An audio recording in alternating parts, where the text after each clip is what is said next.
Welcome sa Dries TV. Kung interesado ka sa ganitong news, huwag kalimutang isubscribe ang ating YouTube channel. Maraming salamat! Welcome back again sa ating YouTube channel mga kakimpaw, and sa update natin ito, ang pag-uusapan natin ay tungkol sa mga importanteng kaganapan kina Kim and syempre kay Paula Avellino. Pero bago po ang lahat, maraming salamat sa inyong patuloy na pagsuporta at pagsubaybay sa mga daily update natin. Kaya naman bilang pasasalamat, narito po ang ilang napili kong komento patungkol ito sa naging previous update. Unang komento mula po ito kay Ginang Denala Forteza. Sabi niya, there is basher ni Kim at Paulo yang silwalhati. Halos lahat puro mali ang kwento niya. Kung kani-kanino siyang vlogger nagko-komento, akala niya maniniwala tayo agad sa kanya. Gusto niya lang sirain si Paulo at Kim sa atin. Maraming salamat sa komento, Ginang Denala Forteza. Tama po kayo dyan. Kahit makabasa tayo ng ganyan, kung kilala natin si Kim and Paula Avellino, hindi po tayo maniniwala. Bagkos tatawan na lang natin yan at ipapaliwanag po sa kanya kung ano po yung totoo. Kasi maraming nakakabasa niyan sa comment section ng mga Kimpaw fans, and malamang may mga naniniwala po sa mga nababasa nila, di ba? Kaya tinatama na lang po natin mga kakimpaw na walang katotohanan yung mga nababasa nila dito sa comment section, lalo na kung mga paninira lang yan laban kay Kim and syempre kay Paulo Avellino. Hindi tayo maniniwala dyan.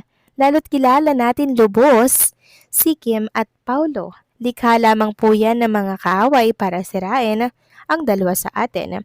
Pero epic fail kasi mas kilala natin si Paulo kaysa sa paninira na ginagawa nila laban sa Kimpaw. 'Di ba? Kaya deadman na lang natin yan, Ginang Denala Forteza, kasi alam natin ang katotohanan kay Kim and Paulo. And syempre mga kakimpaw, ang mga kalaban nila yung nasa itaas. Ang dami nating prayers, warriors for Kim and Paulo. Kaya never nilang magigiba ang Kim Pao, okay? So huwag kayong magpa-apekto dyan, kalma lang, ako nang bahala dito. Maraming salamat sa inyong komento, God bless po and mabuhay kayo.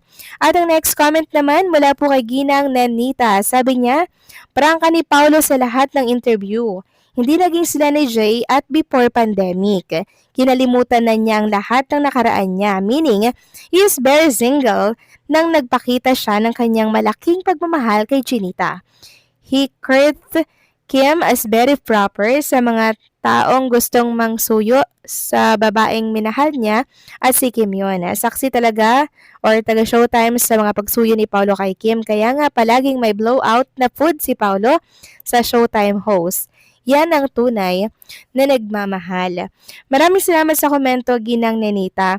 So, ang iniisip ko naman, siguro kaya iniisip ng fan po ni Janine or ni Paula Avellino or ng tambalan po nila dati, dahil yun po ang pinapakita nila, no? Pinapakita nila pero as love team yun. Para syempre mahook yung mga tao, hindi naman po nahook. Eh di nagpakatotoo na lang si Paolo Avellino na never naging sila. 'Di ba mga kakimpaw? Kaya ngayon merong mga sumakay na mga nag-idolize sa kanila, mga sumakay no na nag-aakala na meron silang relationship pero ang totoo wala naman pala talaga. Ito yung sinasabi ni Paula Avellino na ayaw po niyang mangloko. Ayaw niyang pekein na magpaka-sweet, 'di ba? Kahit hindi naman totoong 'yun ang nararamdaman nila sa isa't isa. Kaya nga kumawala si Paula Avellino sa love team na 'yan, na kung saan ay katambal niya nga po si Joy kasi hindi niya na po masikmura yung mga pangpapanggap, hindi po ba? So yun. Kaya may mga sumakay siguro at until now hindi po nakaka-move on, at si Kim and Paula Avellino ang sinisiraan po nila. So siguro yun po ang totoong dahilan nun mga kakimpaw. Kaya kung ano man yung mabasa natin na negativity, dead man na lang, okay? So maraming salamat sa komento, Ginang Nenita. God bless po and mabuhay kayo. So ito na nga, pag-usapan na natin mga kakimpaw, mga topic po na nakalap natin. Sa gabing ito, tunahin na nga nating pag-usapan ng tungkol dito sa ganap kay Chinita Princess. So kanina pala mga kakimpaw, bago po mag-showtime, si Kim Chu ay ano siya muna, nag-gym mga kakimpaw, para nang sa ganun po mga kakimpaw, 'di ba, makalabas yung pawis ni Chinita Princess. And syempre, marami pong nagtatanong kung kasama daw ba si Paolo Avellino mga kakimpaw sa pag-gym. So syempre naman mga kakimpaw, 'di ba? Si Kim Chu nga kailangan kasama lagi si Paulo. Nung nag-running sila, 'di ba, nag-jogging sila, kasama si Paulo. So dito for sure, hindi yan mag-gym kung walang Paolo Avellino diyaan. 'Di po ba mga kakimpo? Ganun lang po yun at nakakatuwa lang makita na bumalik muli sila sa pag-gym. Kasi isa po ito mga kakimpaw sa talaga namang inaantabayanan at inaabangan po ng lahat. Sabi nga po ng isang fan account dito sa X, yung inaantay ko na may lalapit at yayakap sa kanya, huy ano na ako, Kimpaw. So sabi dito, ganda smile natin kasama reveal nga daw be. So talagang maraming nagsasabi na kasama si Paolo Avellino ni Chinita sa pag-gym kanina. Samantalang next topic naman tayo, pag-usapan natin mga kakimpaw ang tungkol naman dito sa puspusan po na paghahanda ni Chinita Princess para po bukas sa kanyang magiging bazaar mga kakimpaw. Dito yan sa 33 LCT Santiago ground floor. Search nyo lang po ang Paldo QZ on Waze. And sa video na to mga kakimpaw sa Instagram story ni Chinita Princess, nakita nga natin doon yung mga kasali po sa mga ibabazar ni Chinita Princess. Grabe mga kakimpaw, talaga mga branded, may Gucci, may Balenciaga at marami pa pong iba. At mabibili niya lamang yan ng 50 to 2,000 pesos. Kaya for sure, pag-aagawan at talaga namang pagkakaguluhan to bukas mga kakimpaw. Siguradong ubos to dahil sobrang gaganda. May mga tagpa nga po yung iba.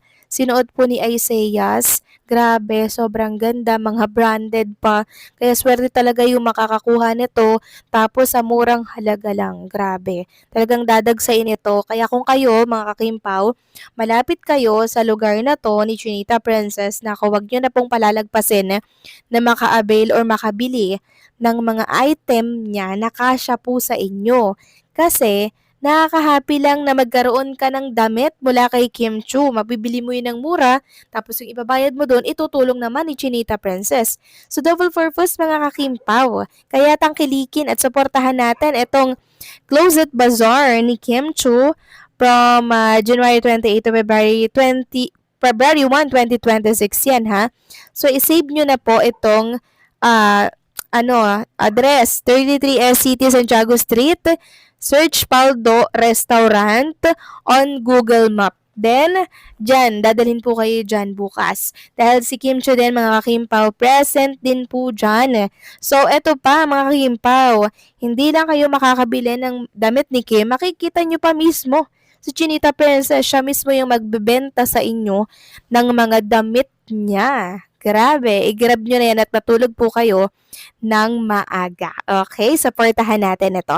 So, paano mga kakimpaw, hanggang dito na lamang po ang update natin at maraming salamat po sa patuloy na pagsuporta.